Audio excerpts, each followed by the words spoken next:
오늘은 그리스도의 몸과 피, 그 이후를 살다. 그리스도의 몸과 피, 그 이후를 살다라는 제목으로 하나님 말씀을 상고하겠습니다. 이제 예수님께서 이 밤에 붙잡히시게 될 것을 아시고 다음 날은 십자가를 짊어지시고 그리고 십자가형으로 죽으실 것을 아셨는데, 제자들은 그때 십자가를 대할 때 아마 예수님은 인생에 실패하셨구나 그렇게 여길 거 아닙니까? 예수님이 그렇게 했던 모든 수고들은 헛된 것이구나 하고 여길 것 아니에요. 그때 주님께서 예수님의 죽으심과 그들이 보기에 실패 같은 그 인생이 실패가 아니라 새로운 세상을 열어놓은 것이라는 것을 뭘로 보여주시는가 하면 마지막 식사를 통해서 보여주세요. 한번 예수님께서 만찬 없이 그냥 돌아가셨다고 생각해 보세요. 그럼 아마 제자들은 예수님은 끝이구나, 여기서 예수님 죽으심은 우리의 실패를 의미하는구나 라고 여겼을 거 아닙니까? 그런데 예수님께서는 마지막 식사, 내일 돌아가시기 바로 그 전날 마지막 만찬을 통해서 예수님의 죽으심이 그들에게 어떤 의미를 갖는지, 또 그들에게 일어날 일들이 어떤 일인지를 보여주세요. 마침 6월절이 시작되어서 제자들이 6월절 식사를 준비하러 예수님께 묻습니다. 6월절 식사를 어떻게 할까요? 그랬더니 예수님께서 저 성내에 가서 아무개에게 주님께서 이곳에서 만찬을 드시겠다고 하라 하고 말하면 준비할 것이다 하고 예수님이 말씀하신 그대로 제자들이 가서 찾아봤더니 정말로 그곳에 주님이 말씀하신 그대로의 식사가 잘 준비되어 있습니다. 그래서 12명의 제자들과 함께 예수님께서 마지막 만찬을 하시는데, 예수님 그 자리에서 너희들 중에 한 사람이 나를 팔게 될 것이다 하고 말씀을 하세요. 그렇게 기쁜 날에 앞으로 무슨 일이 일어날지도 잘 모르겠지만은 제자들은, 그런데 그 자리에서 그들이 침묵을 깨면서 주님이 하신 말씀, 너희 중에 한 사람이 나를 팔리라. 예수님을 죽인 제자가 예수님의 제자 중에 한 사람인 것처럼 우리를 죽이는 것도 우리 속에 있는 것이 나를 죽이지 다른 것에서 나를 죽이는 건 아닌 것 같아요. 누가 나를 죽였다, 누가 나를 짓밟았다, 누가 나를 힘들게 했다라고 말하지만은 가만히 들여다보면 그것이 다 내 속에 있고 내 안에 있는 것이 틀림이 없죠. 마치 예수님을 배반했던 그 가룟 유다가 예수님 안에 있는 무리였어요. 이와 같이 우리를 죽이고 좌절시키는 것도 우리 속에 있는 것들, 내가 받아들이고 내가 인정했던 것들, 그것이 나를 아프게 하고 힘들게 하는 것이 맞죠. 제자들이 이 소리를 듣고 궁금했습니다. 그리고 근심이 됐죠. 우리가 그런 근심들은 다 알죠. 왜냐하면 우리 자신의 진짜를 잘 몰라요. 내가 배반할 DNA를 가지고 있는지, 혹시라도 나는 지금은 아닌 것 같은데 깊숙한 곳에 예수를 팔려고 하는 마음이 있나 하는 것들의 의구심이 있을 거 아닙니까? 그때 제자들이 묻죠. 접니까? 접니까? 하고 묻지 않겠습니까? 그때 예수님께서 하신 말씀이, 나와 함께 그릇에 손을 넣는 그가 나를 팔리라. 나와 함께 그릇에 손을 넣는 이, 그럼 너희 중에 하나죠, 뭐, 그죠? 함께 식사하는 이 아니겠습니까? 인자는 사람의 아들인 나는 자기에 대하여 기록된 대로 가거니와 인자를 파는 그 사람에게는 화가 있으리로다. 그 사람은 차라리 태어나지 아니하였더라면 제게 좋을 뻔하였다라고 말씀을 하세요. 나는 누가 팔든지 누군가는 나를 팔아야 된다는 거죠. 그래야지 예수님이 십자가를 지시니까. 그러나 그는 참 불행하다는 거죠. 이 일이 주로 말미암아 이루어진 일이기는 하지만은, 그러나 나를 판 그에게는 화가 있는데 어느 정도의 화가 차라리 태어나지 않았더라면 좋았을 뻔했다라고 주님이 말씀을 하시는 거예요. 그때 예수님을 팔았던 바로 그 유다가, 가룟 유다죠, 대답하여 말하기를, 선생님 저는 아니지요 라고 이렇게 묻는 거예요. 저는 아니지요. 자신은 들통났기 때문에 그런 거 아니겠어요? 저는 아니지요. 그때 예수님께서 하시면 내가 말하였다 그래요. 내가 말하였다.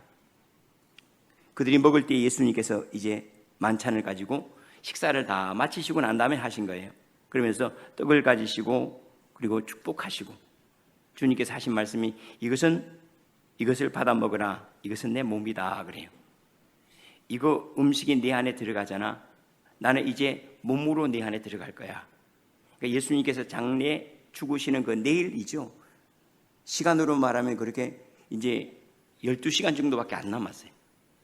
그런데 그 시간 이후에 예수님께 죽으실 그 몸이 음식이 되어 내 안에 들어가는 것처럼 내가 내 안에 들어가겠다.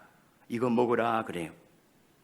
그리고 잔을 가지시고 감사기도 하신 후에 그들에게 주심이 하신 말씀이 너희가 다 이것을 마시라. 이것은 죄사함을 얻게 하려고 많은 사람을 위하여 흘리는 바 나의 피 곧 언약의 피다. 이것은 피다. 아마 그때는 알아듣지 못했겠죠. 무슨 이것이 피고 이것이 무슨 몸이야 라고 말했겠죠. 그러나 십자가를 지신 예수님을 보고 난 후에 제자들은 알았어요. 아, 주님이 우리에게 몸을 주셨구나. 아, 주님이 우리에게 피를 주셨구나. 우리에게 성찬을 주셨구나 하는 것들. 아, 주님이 먹고 마시라고 하는 것이 이 포도주와 이 떡이 아니라 주님의 몸과 주님의 피였구나. 아, 십자가에서 주님이 흘리신 그 희생을 너희들은 먹으라는 거죠. 받아들이라는 거죠. 인정하라는 거 아니겠습니까? 마치 음식이 너희 안에 들어와 너희를 새롭게 하고 힘있게 하는 것처럼 너희가 나의 죽음을 먹고 나의 피를 마신다면 그럼 너희가 새롭게 살리라 하는 주님의 말씀으로 그들은 다시 인식을 하기 시작합니다. 그러나 너희에게 이르노니 내가 포도나무에서 난 것을 이제부터 내 아버지의 나라에서 새 것으로 너희와 함께 마시는 날까지 마시지 아니하리라. 이게 무슨 얘기죠? 다시는 내가 포도주 안 마시겠다는, 언제요? 하나님의 나라에서 너희와 함께 마시는 날까지. 그러면 그때는 하늘에서 먹는 날이지 않습니까? 그러면 땅에서는 더 이상 뭐가 없다는 거죠? 더 이상 피를 마시는 만찬이 없다는 거죠. 더 이상 예수의 피라고 하는 피는 더 이상 나타나지 않을 거라는 거예요. 이게 마지막 피라는 거죠. 인류를 위한 마지막 피고 마지막 만찬이라는 거예요, 예수님이. 그래서 이것을 고백했던 이들은 사도행전 4장 12절에 다른 이로서는 구원을 받을 수 없는 천하 인간의 구원을 얻을 만한 다른 이름을 우리에게 주신 일이 없느니라 라고 말씀하신 거예요. 아, 예수님이 이 땅에 나타난 마지막 포도주시구나. 어떤 포도주냐면 생명을 주시는 포도주로는 맨 마지막 이후에 더 이상 없어요. 다시 말하면 더 이상의 예수는 없어요. 더 이상의 그리스도는 없다는 거죠. 더 이상의 구원은 없다는 거예요. 이 구원이면 족하고 이 구원이 마지막이다 라고 주님이 하신 말씀이 이제는 내가 포도나무에서 나는 것을 아버지의 나라에서 너희와 함께 마실 때까지는 내가 다시는 마시지 않겠다라고 하시는 약속의 의미라고 할 수가 있겠죠. 하나님 말씀을 좀 참고하겠습니다. 예수님은 이 만찬을 통해서 무엇을 얘기하는가 하면 예수님께 이 땅에 오신 모든 목적을 사실은 아울러서 결론적으로 말씀을 하시는 거예요. 이 결론을 가장 잘 언급하고 있는 것이 마가복음 10장 45절 말씀이죠. 인자가 온 것은 성경을 받으려 함이 아니라 섬기려 하고 자기의 목숨을 많은 사람의 대속물로 주려 함이니라. 이 목숨을 얘기하는 것이 살이었고 피였어요. 그것으로 말미암아 모든 사람을 살게 하기 위해서 인자가 이 세상에 왔다라고 말씀을 하시죠. 자, 이 식사가 왜 그렇게 중요한가 하면 오늘 끊임없이 이렇게 얘기하고 있는 게 이 유월절 식사라는 걸 얘기하고 있습니다. 무교절이 시작되었고 유월절이 시작되었다. 그 식사로 예수님께서 준비하게 하셨다라고. 예수님 뭘로 오셨는 거예요? 유월절 식사로 오신 거예요. 이스라엘 백성이 애굽 땅에서 근 400년 동안 종노릇하고 살다가 하나님의 부르심을 받아서 그들이 나가려고 하는데 그들이 못 나가도록 막지 않습니까? 그때 10가지 재앙을 만나게 되는 마지막 재앙이 바로 장자의 죽음이었죠.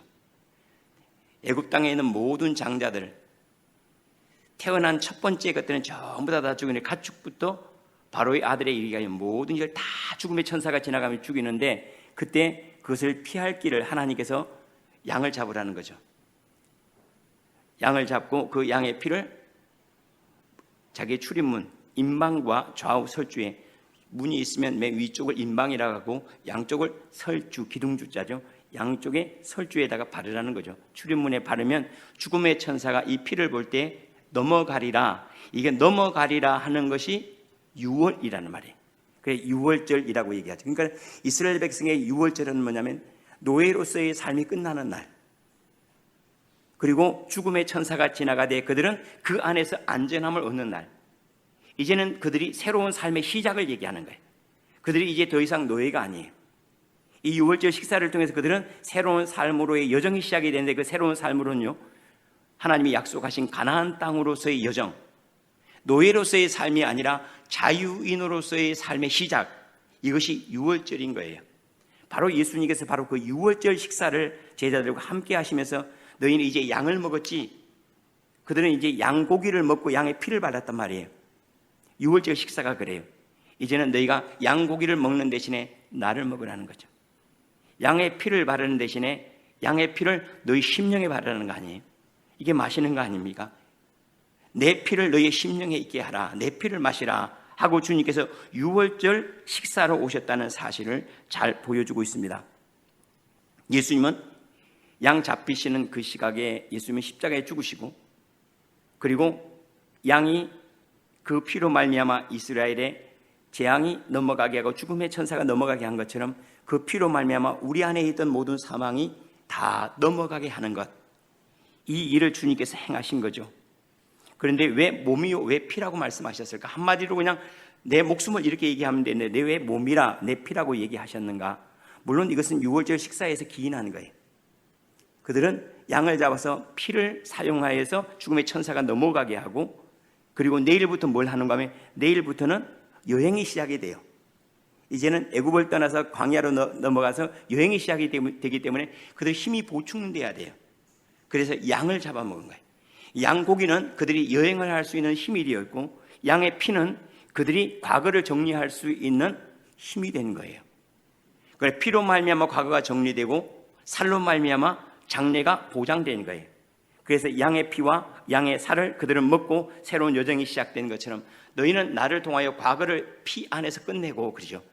과거를 피 안에서 끝내고, 그리고 너희 몸은 나를 먹어서 힘을 내라 하고 주님께서 피와 살을 우리에게 허락하시는데, 우리가 이것을 만찬으로 지금도 행하는 것입니다. 이 만찬으로 행하는 것은 우리가 하나님 그 인생을 살아가고 있습니다라는 선포예요. 우리가 지금 성찬식을 보통 한단 말이에요. 한 달에 한 번 정도 하는지 코로나 때문에 못하고 있습니다.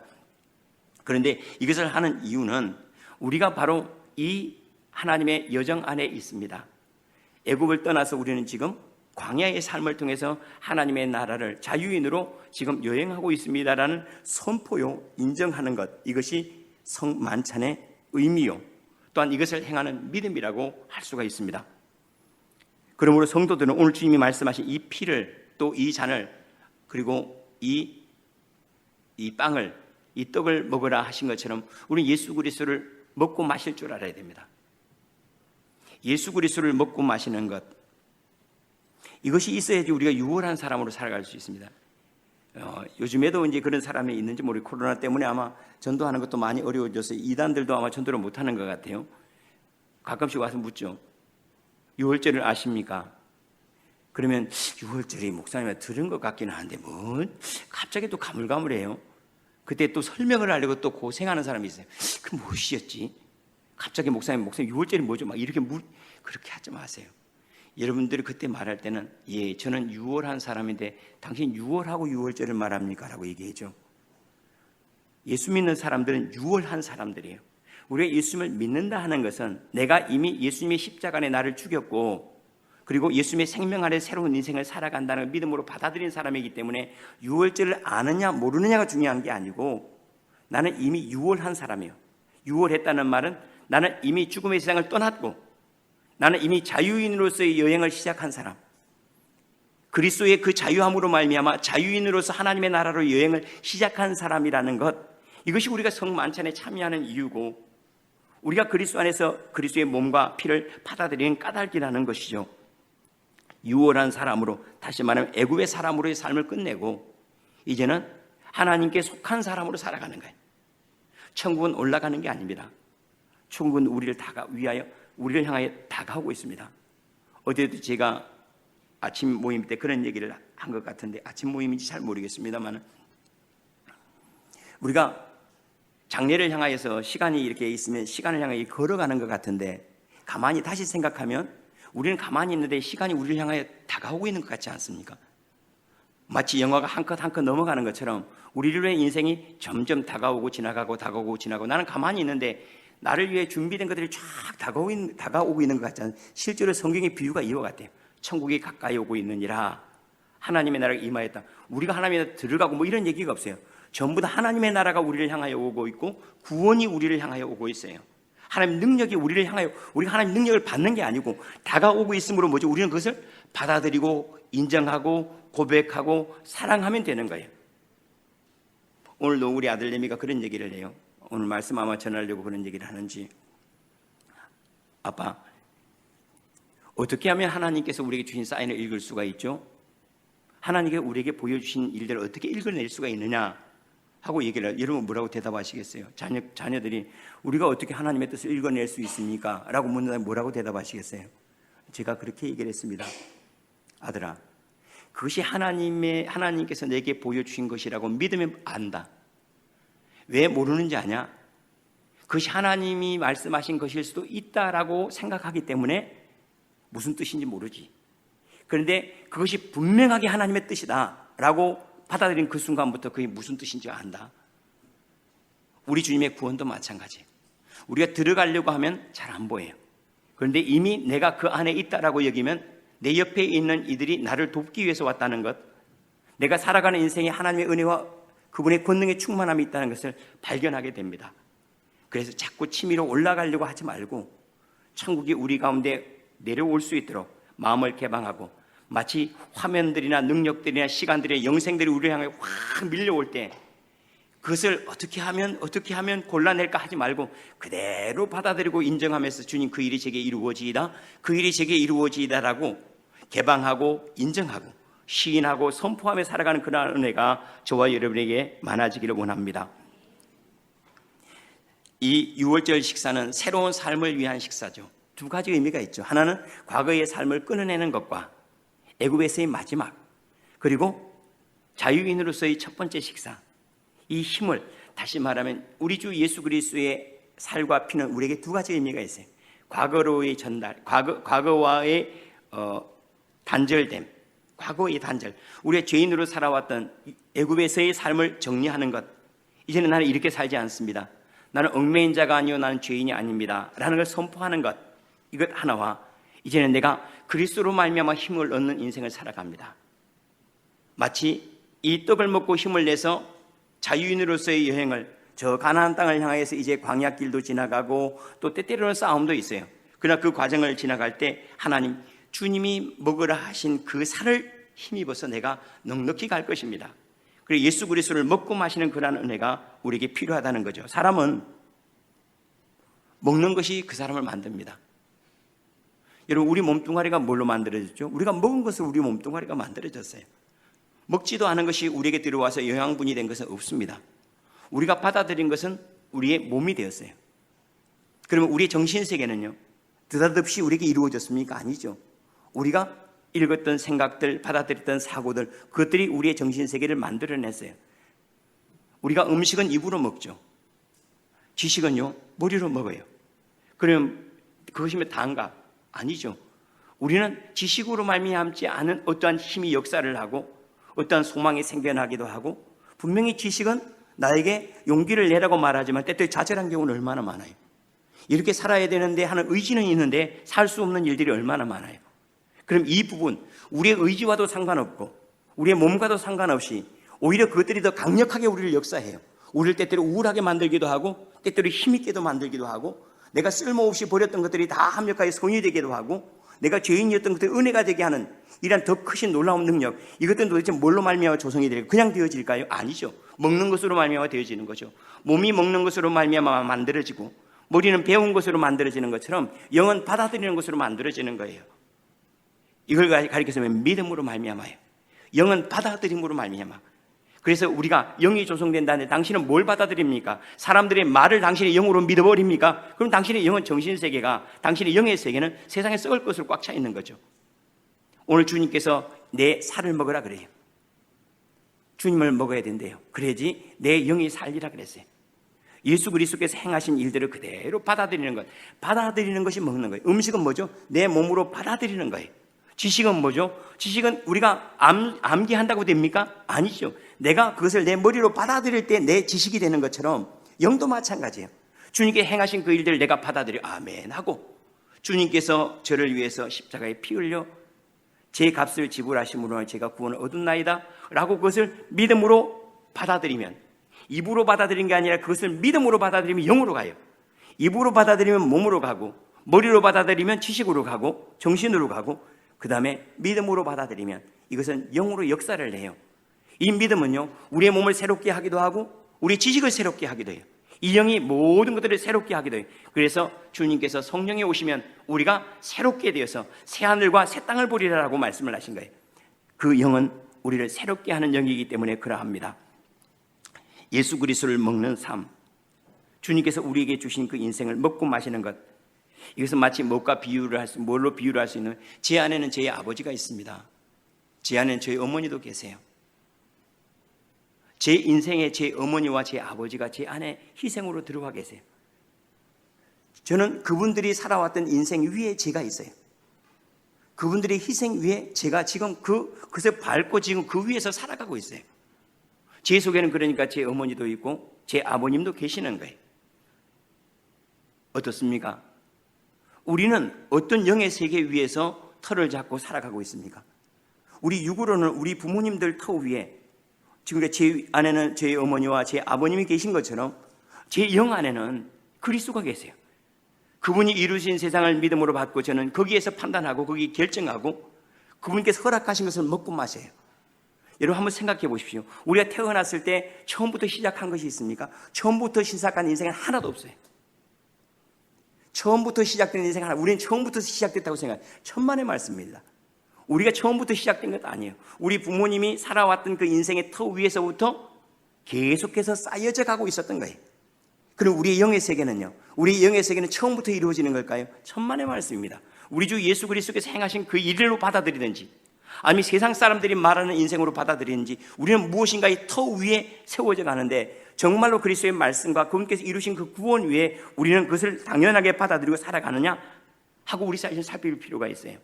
자, 우리는 믿음의 조상 아브라함이라고 자주 얘기를 합니다. 믿음의 조상 맞지요? 아브라함이라고 이름을 부르기도 사실은 쉽지는 않죠. 아브라함 할아버님이라고 부르든지 뭔가를 이렇게 존칭을 써줘야 될 것 같아요. 너무 크신 분이기 때문에. 그런데 아브라함은 자기가 살아왔던 그 우상골짜기들 얼마나 많은 그 질곡의 세월을 살아왔겠습니까? 그런데 그가 다 끊어내버립니다. 아브라함은 참 대단한 것이 뭐냐면 자기 세대에서 다 끊어냈어요. 모든 것들을 우상을 싹 끊어냈어요. 그리고 자기 속에 있는 좋지 않은 것들을 다 끊어냈어요. 어떻게 성경에 보면 순적하게 인생을 살았던 사람이 몇 있는데 그 중에 가장 대표적인 사람이 이삭이에요. 다른 사람은 참 고생이 많습니다. 마지막에 고생이, 사무엘은 참 순전하지만 마지막에 또 힘들어졌어요. 사울과의 관계에서. 그런데 이삭은 그렇게 대단한 일이 없어요.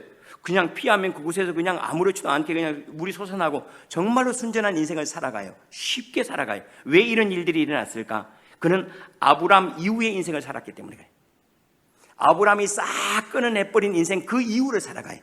그는 그것을 당연하게 여겨요. 그것을 뭐라고 하죠? 웃음이라고 말하는 거예요. 주께서 행하신 모든 것들을 누릴 줄 아는 사람, 그의 이름을 이삭이라 하리라. 이 이삭이라고 하는 이름 안에는 얼마나 놀라운지 몰라요. 여호와를 즐거워하는 기뻐하는 것이 우리의 힘이니라 그랬잖아요. 그러니까는 이삭은 아브라함 이후의 인생을 살아간 거예요. 아버지가 싹 잘라내고 쓴뿌리를 잘라내고 견고한 진들을 다 파헤쳐 버렸어요.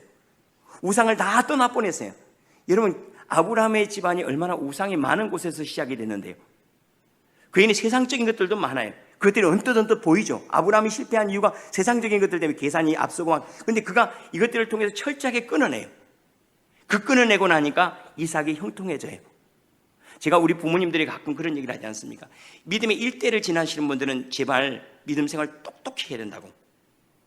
내 자식들에게 내가 고민하는 것을 넘겨주지 않도록 철저하게 믿음 생활 해달라고. 내가 고민하는 거 자식도 또 고민하고, 내가 힘들어했던 거 자식도 다시 힘들어하고, 그런 부모의 역할이 아니죠. 아브라함의 탁월함은 그가 다 끊어냈어요. 싹 끊어냈어요.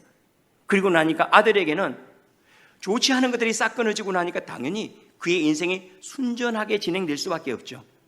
그는 모든 것들을 웃을 수 있는 사람, 그와 경쟁하는 사람이 그에게서 우물을 빼앗으려고 할 때도 그는 떠나버립니다.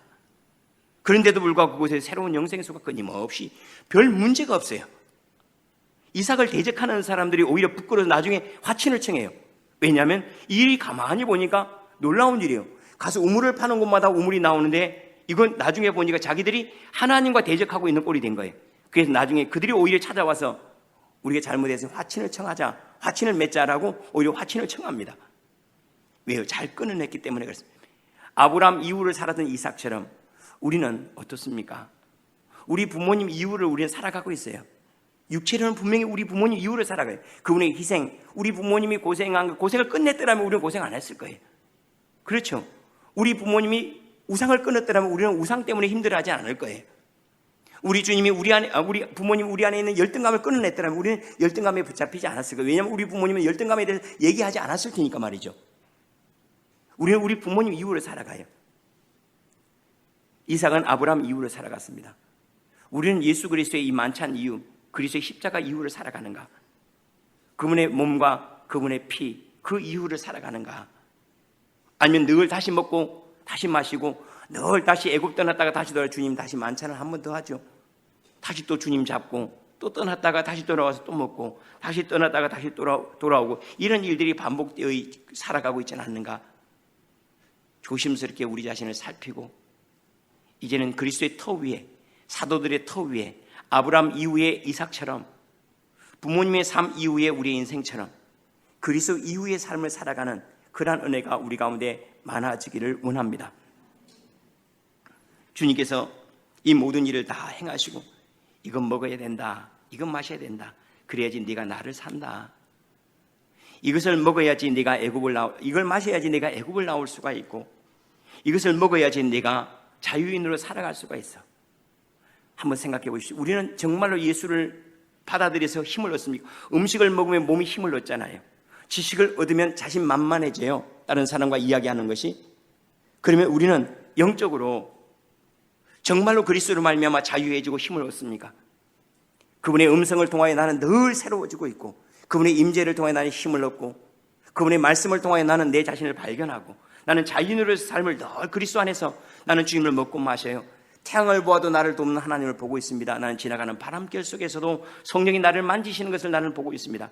내가 먹을 때도 예수를 먹는 거고 마실 때도 예수를 마시는 것은 먹고 마시면 모든 일들이 사실은 주님의 은혜로 그 위에서 시작된 삶이기 때문에 먹는 것도 예수요 마시는 것도 예수라고 나는 말할 수가 있습니다라고 말할 수 있는 그 인생, 이것이 주님께서 우리에게 약속한 인생이거든요. 이러한 식사에 대한 이야기를 주님께서 다 하신 다음에 그 다음에 내가 포도나무에서 난 것을 이제부터는 내 아버지의 나라에서 새 것으로 너희와 함께 마시는 날까지는 내가 마시지 않겠다라고 말씀을 하세요. 이제는 더 이상 포도주가 없다는 거죠. 내 포도주 다 줬다는 거죠. 다른 포도주 없다는 거예요. 다른 포도주가 있다면 그게 뭐죠? 하늘에서 너희와 내가 마실, 이제는 내 몸에서 나온 피, 희생의 피가 아니다. 생명의 피예요. 생명나무에서 흘러나오는 그 피, 생명나무죠. 그때는 새로운 피를 먹고 새로운 포도주를 우리가 마시게 된다는 겁니다. 예수님 안에서 이 이야기는 왜 그리 중요한가? 예수님은 사실은 예창조의 끝자락에 있어요. 이걸 잘 알아야 돼요. 우리는 지금 우리가 먹고 마시는 이 공기가 옛날 주님께서 만드신 그 공기이기 때문에 그저 우리는 예창조 속에 살아간다고 생각해요. 예수님은 예창조를 끊어내는 이야기를 이렇게 얘기하고 있는 거예요. 예수님은 예창조를 싹 끊어냈어요. 그리고 새로운 세상을 우리에게 주시는 거죠. 완전히 새로운 세상. 그래서 다시는 포도주가 없다 하는 것은 예수 안에서 뭘 봐야 되는가 하면 사람의 본질을 봐야 됩니다. 새로운 것이 없어요. 정말로 나를 보려면요, 예수 안에서 나를 봐야 돼요. 정말로 사람됨을 보려면 예수 안에서 사람을 봐야 돼요. 예수 안에서 사람됨이 뭔가? 저게 본래 아브라함을 보면 부분적이에요. 이삭을 봐도 부분적이에요. 그러나 그리스도는 이 모든 것들의 끝이라고 얘기하는 새로운 모습을 보여준 거예요. 예수님의 삶이 우리에게 왜 살로 먹어야 될 일인지 알죠? 하나님의 아들로 살아가는 영광이 어떠한지 그 모습을 보여준 거예요. 예수님은 한 평의 땅을 가진 적도 없지만은 그러나 자유했습니다. 그분은 의학적인 지식이 없지만은 사람들을 살리고 치료했습니다. 그분은 세상의 지식을 갖지는 않았지만은 사람들을 자유롭게 하는 진리가 있었습니다. 이건 하나님의 아들의 자유의 영광이에요. 바로 이것을 우리에게 주셨어요. 우리가 세상이 가르쳐서 우리가 하나님의 아들로 살아가는 게 아니에요. 우리가 먹고 마시는 것이 있어서 하나님의 아들로 살아가는 것이 아니라는 거죠. 너희 안에는 이미 하나님의 나라가 이루어졌고 하나님의 아들됨이 있고 너를 돕는 능력이 있고 내 안에 하나님의 형상이 있다는 것, 이것을 예수님은 우리에게 얘야 이게 진짜 내 모습이야. 넌 이렇게 살아갈 수 있는 인생이지. 왜 너는 스스로를 애굽 사람이라고 여겨? 너는 애굽 사람이 아니지. 너는 이미 애굽에서 나온 사람인데 그 애굽에서 나온 사람의 모습은 이와 같아. 나를 보자. 나를 봐. 내가 권세가 있냐? 내가 대단한 가문에서 태어나기를 했어. 내가 대단한 지역에 살았어. 내가 좋은 학군에서 내가 태어났냐? 나사렛 학군은 거의 무학이에요. 아는 게 별로 없어요. 학군도 안 좋죠. 지역도 안 좋죠. 가문도 안 좋아요. 우리는 막 다윗의 가문을 쭉 하면 이스라엘은 어지간히 두세 번 거치면 다 다윗 자손이요. 그 마치 우리는 당군의 자손하고 비슷한 거예요. 그러지 않습니까? 우리나라 사람 중에 당군의 자손 아닌 사람이 누가 있어요? 이스라엘 사람 가운데 다윗의 자손 하면 다윗 이것저것 엮어내면 어지간하면 다윗하고 관계되어 있어요. 그렇게 썩 대단하지도 않아요. 그럼에도 불구하고 하나님의 아들로 살아갈 수 있는 능력은 부족함이 없었어요. 하나님의 아들로 살아갈 수 있는 것들은 다 가지고 있었어요. 하나님의 아들로만 살아가려고 해라. 내가 하나님의 아들로만 살아간다면 그러면 도울 수 있는 능력은 이미 여기 안에 있어. 살아갈 수 있는 지식은 여기 안에 있어. 너를 인도하고 가르칠 지혜는 여기 안에 다 있거든. 그것이 예수님의 몸이셨어요. 이것을 우리에게 보여주신 것이죠. 우리는 예수님께 행하신 그 구원이 특정한 사람, 특정한 때를 말한다고 얘기합니다. 자, 우리가 그 사람, 성경을 읽을 때 그 사람, 그때 이야기로 읽으면 뭐라고요? 역사. 사람, 오늘을 읽으면요, 예언. 성경 안에서 뭘 봐야 되는가 하면 사람 됨을 봐야지 아브라함 됨을 본다거나 이삭 됨을 보면 안 돼요. 성경 안에 하나님이 모든 사람 안에 주신 것이 이것이구나. 모든 사람 안에 주신 것이 뭔가를 봐야지 아브라함 안에 주신 것만 본다면 나와 무슨 상관이야. 내가 아브라함이 아닌데. 성령을 받았던 오순절 그 사람들만 위해서 120명의 사람들, 그 사람들을 본다면 우리는 상관이 없어요. 왜? 우리는 120명이 아니잖아요. 그럼 뭘 봐야 되는 거 하면 사람들, 모든 사람에게, 모든 육체에게 하나님께서 주님의 영을 부으리니 모든 사람, 하나님께서 나를 얘기하고 계셨구나. 하나님께서 나를 이야기하고 나를 만나게 하셨는데 바로 그 내가 어디 있는가? 그리스도의 십자가에 있어요. 그래서 우리가 예수님 안에서 나를 찾을 수 있어야 돼요. 주님, 제가 그런 사람입니까? 제가 그런 인생입니까? 저는 하나님의 아들인 줄은 몰랐는데 하나님의 아들입니까? 저는 능력이 없는 줄 알았는데 그래, 맞다. 네가 언제 하나님의 아들로 살아가려고 했냐? 네가 하나님의 아들로 살아가려고 했다면 능력이 나타났겠지. 네가 하나님의 아들로 살아가려고 한 것이 아니니까 능력이 안 나타났지. 네가 기도할 때 정말로 네 자신을 부인하기 위해서 기도했더라면 천사가 너를 도왔겠지. 그런데 저는 기도할 때 막막했는데 맞다. 너는 네 자신을 부인하기 위해서 기도하는 것이 아니라 내 자신을 어떻게든 펼쳐보려고 내 뜻을 이루려고 기도했으니 천사가 도울 수가 없지. 주님께서 우리에게 보여주신 것들은 우리가 하나님의 아들로 살아갈 수 있는 영광들, 그 능력들, 그 권세들이 이미 우리 가운데 와 있는데 이건 먹으라, 이건 마시라는 것은 이미 너희 안에 있던 걸 너희가 알아야 된다라는 얘기예요. 이미 너희가 이러한 세상으로 초청을 받았고 이러한 인생을 허락받았다는 것을 우리에게 보여주기 위해서 이거 먹어라, 이거 마시라 하고 말씀을 하셨어요. 이 예수를 여러분이 먹을 수 있기를 바랍니다. 이 그리스도를 마실 수 있기를 바랍니다. 주님께서 이루신 그대로를 받고 저는 그 위에 살아갑니다. 우리 아버지 아브라함이 끊어낸 것 그 위에 이삭이 아버지 이루신 그 터 위에 내가 살아가는 것처럼 이제는 그리스도의 터 위에 내가 살아갑니다. 그리스도의 그 살과 그 피, 그 이유를 나는 살아갑니다. 아니, 주님 살아서 주면 얼마나 좋은데 꼭 죽어서 줍니까? 여러분, 살아서 다른 사람 안에 들어갈 수 있는 게 있습니까? 음식도 죽어야지 들어와요. 무슨 얘기입니까? 화로해. 여기 가면 죽어요. 여기서 죽어서 들어와. 생식, 여기서 다 죽여버려. 들어와요. 그렇죠? 다 죽어야지 들어오는 거예요. 그리스도의 죽으심이 우리의 삶이 되었습니다. 그리스도의 죽으심이 우리의 살아남이 된 거예요. 그 이후의 삶을 살아야 됩니다. 주님의 죽으신 그 이후의 삶. 그래서 우리가 주님의 살과 피를 먹는다는 것은 내가 그리스도에 내 자신을 죽이는 거예요. 내 자신이 합당하지 않을 그 안에 다 정리하고 이제는 내 안에 그거 없습니다. 내 안에 죄 있냐? 없습니다. 내 안에 허물이 있냐? 없습니다. 왜 없냐? 제 안에 그리스도만 있습니다. 제 안에 그리스도의 살이, 그리스도의 피가 있기 때문입니다. 제게 새로운 생명을 주신 그 세상, 예수 그리스도의 몸과 피, 그 이후의 삶, 이 삶을 살아가는 그러한 고백이 우리 가운데 점점 많아져서 하나님, 제가 하나님의 능력을 보지 못한 것, 하나님의 아들로 살려고 하지 않았기 때문이고, 제가 주님의 세상에 보여지지 않은 것은 하나님의 소리로 듣지 않았기 때문이에요. 하나님의 소리로만 듣는다면 하나님을 알고, 하나님이 허락하신 세상으로 만나면 여기저기 돕는 손길이 우리와 함께 한다는 사실을 발견하게 됩니다. 기도하겠습니다.